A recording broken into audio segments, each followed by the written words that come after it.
তো আমি আমার শ্বশুরবাড়ি গেছিলাম, তো হচ্ছে গিয়ে ওইখানে সবাই হচ্ছে গিয়ে রিকোয়েস্ট করেছিল যে আরেকবার এসে দেখ, বাবলিদিও বলেছিল হচ্ছে গিয়ে। তো ওইখানকার পরিবেশটা দেখো তোমরা যে কেমন হয়েছে এখন, বা হচ্ছে গিয়ে আর আমি যদি ওখানে এখন সংসার করি বা হচ্ছে গিয়ে ওর সাথে, তো হচ্ছে কি ওখানে যদি আমাকে কেউ ওইখানে যদি ও মারপিট করেও মেরেও ফেলে তাহলে হচ্ছে গিয়ে আমাকে কেউ টেরও পাবে না। আর হচ্ছে গিয়ে দ্বিতীয়ত দেখো, আর আমরাও কোনোদিন ওর শ্বশুরবাড়ি আজ অব্দি দেখিনি। আমি তো হচ্ছে গিয়ে এইখানে যেরকম 1.5 বছর হয়ে গেছে এসছি, তার মিনিমাম 2 থেকে 2.5 বছর আগে আমি বাপের বাড়িতেই থাকতাম। প্রায় টোটালে 9 করে 4 বছর হয়েছে। মন্দিরা বৈশাখীও তো আমার শ্বশুরবাড়িটা দেখেনি, ও তাই হচ্ছে গিয়ে ওরা হচ্ছে গিয়ে আমি ভিডিওটা করে এনেছি দেখানোর জন্য। তো হচ্ছে গিয়ে তোমরাই বলো পরিবেশটা যে এতটাই এখন যে খারাপ অবস্থা রয়েছে, ওখানে গিয়ে যে একটা মানুষ থাকবে সেই পরিবেশটা নেই। তো তোমরা সেটা ভিডিওতে দেখতেই পাবে। আর দ্বিতীয়ত আমি কিন্তু ওখানে একা যাইনি, আমার বোন গেছিলো। কারণ হচ্ছে গিয়ে আমার খুব ভয়ই লাগছিলো যে ওইখানে যাওয়ার জন্য। কারণ পাড়ায় যেরকম ভালো মানুষ থাকে তেরকম খারাপ মানুষও থাকে, যে হচ্ছে গিয়ে ওকে অবশ্য ফোন করেও দিয়েছে, আমাকে ফোনও করেছিল। আমি ফোনটা হয়তো রিসিভ করতে পারিনি, কেন এতটাই ব্যস্তর মধ্যে ছিলাম। আর তোমরা তো ভিডিও দেখতেই পেয়েছো। দেখো, আমাকে ভালো রাখার জন্য, খুশি রাখার জন্য এই কয়দিন আমরা অনেক জায়গায় গেছি, যাতে আমি একটু ভালো থাকি, আমি একটু খুশি থাকি, আমি একটু হাসি। না, শুধু তা বলবো না, এখানে বলি শুধু ওকে ভালো রাখা, খুশি রাখার জন্য না, আমাদেরও মন মানসিকতা ভালো ছিল না। ওর ঝামেলা মানেও আমাদের ঝামেলা, আমাদের ঝামেলা মানেও ওর ঝামেলা। তাও শ্বশুরবাড়ি গিয়েছিল, আমরা আজও অব্দিও শ্বশুরবাড়ি দেখিনি। ও শ্যুট করে নিয়ে এসছে, শ্যুট বলতে ব্লগ করে নিয়ে এসছে, ব্লগ বললাটাও ভুল, ছবি তুলে নিয়ে এসছে, তাই দেখলাম। কারণ আজ ওর 1.5 বছর আমাদের বাড়িতে আছে, আমরা কোনোদিনই ওর শ্বশুরবাড়ি দেখিনি। আর হচ্ছে ওর বর বললো না, ভালো মানুষ যেমন থাকে খারাপ মানুষ সেরকম থাকে। ওর বরকে ফোন করে কেউ উস্কেছে ওখান থেকে, দিয়ে ওর বর ওকে ফোন করেও ছিল। এবার বচ্চকারের দিনে ঝামেলা শান্তি করবো না বলে ও ফোন তোলেও নি, আমরাও তুলতে দিইনি, আর তোলেও নি। কারণ আমরা এই কদিন ধরে দেখতেই তো পাচ্ছ তোমরা, যারা যারা গতকাল পরশুর ব্লগগুলো দেখেছো, আমরা একটু ঘুরতে গিয়েছিলাম, একটু মন মেজাজটা নিজেদেরও ভালোর জন্য, প্লাস ওরও ভালো। আজকে এই মনে হয় 12-13 দিন হচ্ছে আমাদের এই সবই চলছে। তার মধ্যে বাবলিদিও বলেছিল যাওয়ার জন্য। তা তোমাদের মনে তো অনেকের কোশ্চেন হতেই পারে যে ও গেল যখন ফিরে আসলো কেন।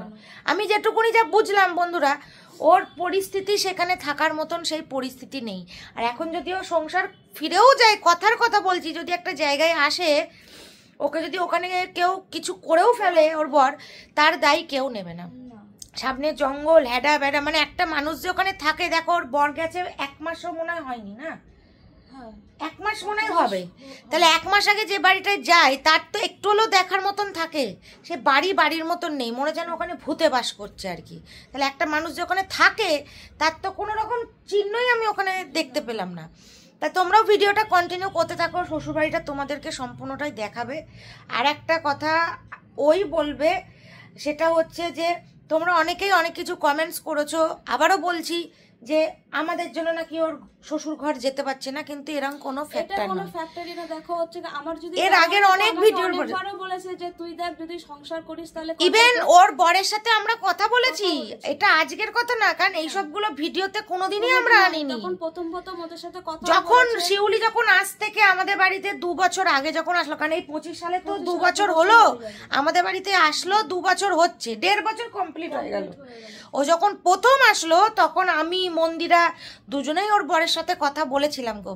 এমন নয় যে ওকে ফিরিয়ে দিতে চাইনি, অনেকবার ওকে বলেছিলাম। ইভেন এটাও বলেছিলাম যে তুই ওকে ডাক, আমরা কথা বলি, সুবিধা অসুবিধা।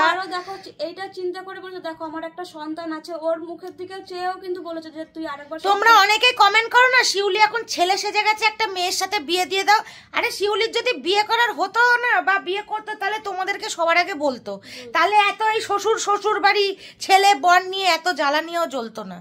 হট সব কিছু চুলোর দুয়ারে যা, কে কি করবে আমি দেখে নেবো, এরকম একটা ব্যাপার হতো। ওর সব কিছু চেঞ্জ হয়েছে বলেই একটা মেয়েকে নিয়ে বিয়ে করে সংসার করতে হবে, এরকম তো কোনো মানে নেই। আর যদি ভবিষ্যতে করেও সেটা তোমরা দেখতেই পাবা, নিশ্চয়ই লুকিয়ে রাখার মতন জায়গা নেই। বিয়ে করি আমি নিশ্চয় তোমাদের কাছে বলবো না যে আমি সংসার চালাতে পারছি না, তোমরা চালাও। তাহলে তোমরা যদি দায়িত্বটা নাও যে না আমি, হ্যাঁ অনেকেই কমেন্টস করেছে যে তাহলে শিউলি তাহলে নিশ্চয়ই একটা মেয়ে নিয়ে বিয়ে। আরে ভাই সবকিছু মনের ব্যাপার বস। মন্দিরা আমার মনের মতন বলে সবাই যে সবকিছু মনের মতন হবে, এটা তো কোনো কথা হতেই পারে না। এগুলো বোকা বোকা কথা। সে যাই হোক, ওইসব কথা বাদ দাও। যেটা মোদ্দা কথা, আজকে শিউলি শ্বশুরবাড়ি গেছিল, এই কদিন তো ছিলাম না আমরা। তো তোমরা দেখো, তারপরে শিউলি বলছে কিছু কথা, খুব ইম্পর্টেন্ট কিছু কথা তোমাদের সাথে শেয়ার করছে। তো তোমাদের তো আগে বললামই যে আমি একা যাইনি, যেহেতু আমার ওখানে যেতে ভয় করছিল, যে দেখো পাড়ার লোক তো সবাই সমান না, তো তোমাদের তো আগে তো বললাম। তো আমার সাথে আমার ছেলে, আমার বোনের মেয়ে সবাই একসাথে যাচ্ছিলাম। তো আমার বাড়ি থেকে আমার শ্বশুর বাড়ি হেঁটে গেলে 5 থেকে 6 মিনিট লাগে। তো আমি শ্বশুরবাড়ি যাচ্ছি, আর এদিকে বোন আর আমার ছেলে আর বোনের মেয়ে ওই যে হেঁটে হেঁটে আসছে, আর ওরা আনন্দ হচ্ছে, যেহেতু বিকেলবেলার দিকে যাচ্ছিলাম। তো হচ্ছে গিয়ে আমার বোনের মেয়ে দেখো কতটা আনন্দিত হয়েছে, যেহেতু একটু ঘুরতে বেরিয়েছিল। তো আমার হচ্ছে দাদার মেয়েও গেছে, এই যে আমার বোন যাচ্ছে। আর আমাদের বাড়ির আশেপাশে একটা পুকুর আছে, তো সেই পুকুরের কিছুটা ভিডিও আমি নিয়েছিলাম।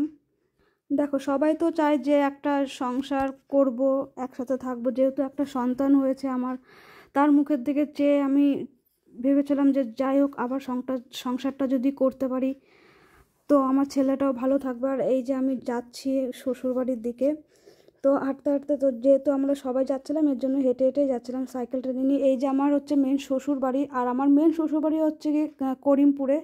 তো এটা আমার যেহেতু মামা শ্বশুরের বাড়ি, মামা শ্বশুর বাড়িতে কেউ থাকতো না, এর জন্য আমরা এখানেই থাকতাম, আমরা 3 জনও মিলে। তো দেখো পরিস্থিতিতে এতটাই খারাপ যে এখানে একটা মানুষ যে বাস করবে সেই পরিস্থিতিটা নেই। যদি একটা মানুষ যদি 1-1.5 মাস আগেও যেয়ে থাকে এই বাড়ির থেকে, তাহলে নিশ্চয়ই এতটা জঙ্গল নিশ্চয়ই হতে পারে না। দেখো এখন পরিস্থিতিটা এতটাই খারাপ যে এই বাড়িতে একটা মানুষ কিছুতে থাকতে পারবে না। আর দ্বিতীয়ত ও যে, তো তোমরা তো দেখতেই পেলে আমার শ্বশুরবাড়ির অবস্থা, যা এখন ওই পরিবেশে গিয়ে তো আমি সংসার করতে পারবো না। আর ওর সাথে যদি এখন আমি সংসার করিও, তো ওর মনের মধ্যে এখন একটা ধরো জেদ রাগ হয়ে গেছে, যে ভালোভাবে নিয়ে গেল, যে ও আমার দায়িত্বটা কে নেবে। যে ধরো এখন আমি ওর ভালো কথায় আমি গেলাম, আর আমি হচ্ছে গিয়ে ওর সাথে সংসারও করলাম, কিন্তু ভবিষ্যতের কথাটা আমার দায়িত্বটা কে নেবে। আর এখন ধরো আমি প্রায় 4 থেকে 4.5 বছর হয়ে গেল ওর থেকে আমি আলাদা আছি। ওর এই 4.5 বছর এর মধ্যে ধরো ওর মনে একটা জেদ তো হয়েছে, আমার উপরে রাগও হয়েছে, যে হচ্ছে গিয়ে ওকে বুঝে ঠুজে নিয়ে গিয়ে কিছু একটা করে দেবো বা মেরে দেবো। সেটা যদি ওর মনে থেকেও থাকে, ধরো আমাকে বুঝিয়ে নিয়ে গেলো ভাবে, আমি চলে গেলাম যে না দেখো আমার ছেলেটা, আমার কথা আমি বাদই দিলাম, আমার ছেলেটার কথা ভেবে আমি গেলাম যে না আমার ছেলেটা তো ভালো থাকবে, একটা বাবার পরিচয় পাবে, সেভাবেই নিশ্চয়ই আমি যাবো, আমার ছেলেটা ভালো হবে। এবার দেখো হচ্ছে গিয়ে কিন্তু যে ওকে আমাকে নিয়ে গিয়ে যদি কিছু করে সেই দায়িত্বটা কে নেবে তোমরাই বলো। দেখো তোমরা তো দেখতেই পাচ্ছ যে আজকে ও কি বলছে ফোন করে, সেটা কালকেই ভুলে যাচ্ছে। কিন্তু দেখো আজকে যদি আমাকে নিয়ে যায় কিছু করে ফেলে, তখন তো ও অস্বীকার করেই ফেলবে, যে কারণ ও তো নেশা করে থাকে, ও তো সবসময় স্বাভাবিকে থাকে না। তো হচ্ছে গিয়ে দেখো আজকে যদি আমার কিছু হয়ে যায়, সেটা আমি বাদিয়ে দিলাম যে আমার কিছু হয়ে গেলে কিন্তু আমার ছেলেটা যে রয়েছে তার কি হবে, তাকেও যদি আমার সাথে সাথে, তো নিশ্চয়ই আমি ওকেই নিয়ে যাবো, কারণ ওই সব কিছু আমার। তো না না, এর আগে তো তুই তো বলেছিলি এর আগে ছেলে নিয়ে তো গেছিল, ওর ছেলেকেও মারধর করেছে, ঠিক আছে, তখন তো আরো ছোট ছিল। তো আমি যেই করে হোক ওকে হচ্ছে গিয়ে আমি নিয়ে লুকিয়ে না তোর শোন শিউলি, আমি অন ভিডিওই বলছি, তোর ফিরে যাওয়ার দরকার নেই। কারণ দেখো আমার মা বাবাও বলেছে যে হচ্ছে গিয়ে ফিরে, তোমরা তো সেই ভিডিও দেখেও, যারা যারা দেখোনি পেছনের ভিডিও যেগুলো আছে সেগুলো গিয়ে দেখো। আমার মা বাবার এখন ইচ্ছা নেই যাওয়ার। আর হচ্ছে গিয়ে মন্দিরে বসে কি, হ্যাঁ আগে বলতো যে তুই তাহলে সংসার যখন করবি দেখ ছেলেটার মুখের দিকে তাকিয়ে কর, তখন আমি তখন রাজি হয়েছিলাম, কিন্তু হ্যাঁ শিউলি রাজি হয়েও ছিল, এটা তো তোমরা জানো না, এটা একদম সত্যি কথা। শিউলি প্রথমে রাজি হয়েছিল আমাদের বোঝানোতে, কারণ মন্দিরে বসে কি কখনো কারোর ঘর ভেঙে যাক এটা কোনোদিনই চাই না। আমি চেষ্টা করেছিলাম, কিন্তু ওর বরের সাথে কথাবার্তা বলে পরিবেশ পরিস্থিতি দেখে আমার আর ভরসা হয়নি যে শিউলিকে বুঝিয়ে শুনে পাঠাই। কারণ দাঁড়াও তো, ওর মা কিন্তু আমাদেরকে খুব ভরসা করে, ওর মা বাবাও কিন্তু প্রথমে কথা হয়েছিল যে তাহলে তোমরা যদি দায়িত্ব নাও তাহলে ও শ্বশুর ঘরে ফিরে যাক। তাই আমি বলেছিলাম কাকিমা আমিও তো আছি, কিন্তু শিউলি যা বললো বুঝলাম এটা তো একদম সত্যি। আর যদি রাত্রিবেলা এসে ওর বর যদি কিছু করে বন্ধুরা, সেখানে তো মন্দিরা বৈশাখী থাকবে না, ঠেকাতেও যাবে না। আর তোমরা তো এটাও শুনেছো আমার মার মুখে যে রীতিমতন আমার মা বাবাকেও মেরেছে। দেখো আজকে একটা মানুষকে বুঝিয়ে সুঝিয়ে তোমরা পাঠাতে পারবে, কিন্তু যে সারাদিনটা যেমন তেমন রাতের বেলা কে দায়িত্ব নেবে? এটা তো ঠিকই, ওই জন্য আমি বললাম যে না তোর যাওয়ার কোনো প্রয়োজন নেই।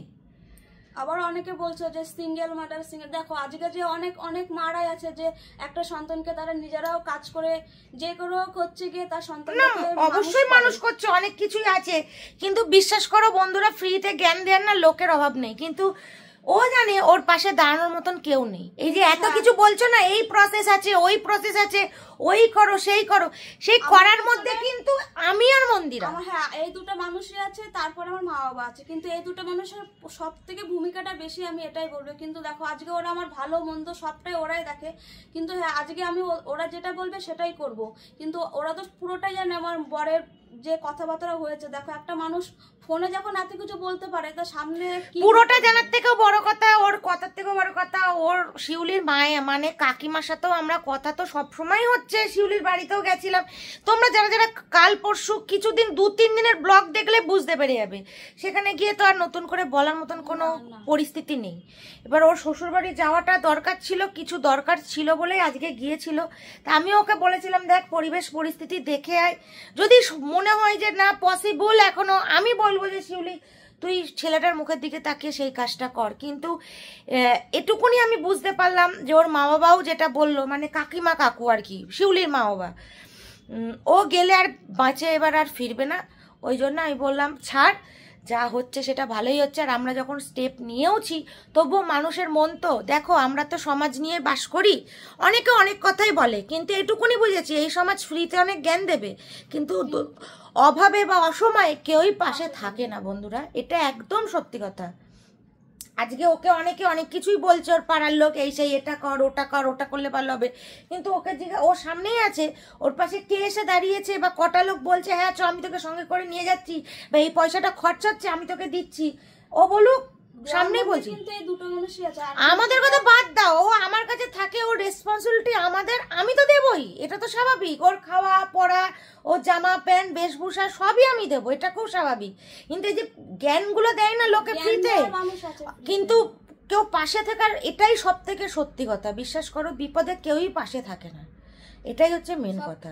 দূরে থেকে দাঁড়িয়ে তামাশায় দেখে, হ্যাঁ আর কিছু এটা করলি না মা শিউলি, ওটা করলে তো ভালো হতো, তুই এটা কেন করলি, এই উকিল কেন ধরলি, ওই উকিল কেন ধরলি না, অনেক কিছুই ঘটনা ঘটছে। পাড়াতে গেছি, পাড়ার লোক কিন্তু অনেকে বলেছে যে হচ্ছে কি তুই বেঁচে গেছিস, দেখ আমার তোকে যখন এরকম মারধর করতো আমরা কিন্তু তোর পাশে এসে দাঁড়াতে পারতাম না, একটাই কি ওর ভয়ে, কারণ ও কাউকে মানে না, এটা কিন্তু অনেকেই মানুষ দেখো প্রত্যেকটা মানুষেরই নিজস্ব মান সম্মান বোধ আছে, আর সেটা ওর আত্মীয়র মধ্যে। দেখো ওর আত্মীয় ওখানে, ওর কেউ কি দেখো তুমি ঠেকাতে গেলে একটা মানুষকে, তুমি ফ্রিতে যদি মার খেয়ে যাও, দুটো গালাগালি খেয়ে যাও, তুমি পরের দিন যাবে?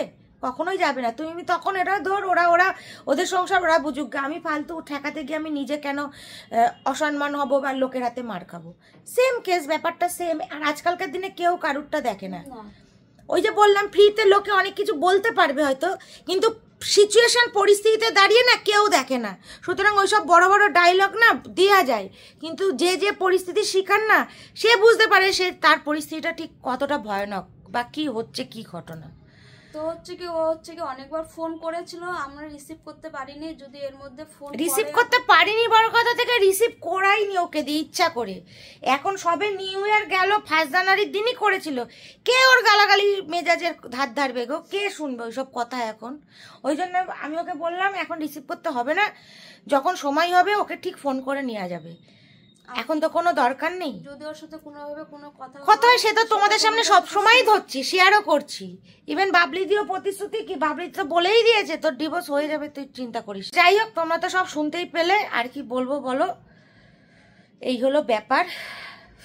কয়েকদিন বেশ ভালোই কাটছিল, আবার এখন দেখি এইসব নিয়ে বলে না, মানে প্রতিদিন যদি এরকম হতো, মানে যারা গতকাল গত পরশুর ভিডিওগুলো দেখেছো, প্রতিদিন যদি এরকমভাবে দিনগুলো কাটতো তাহলে হয়তো খুব ভালো হতো, আনন্দ হতো।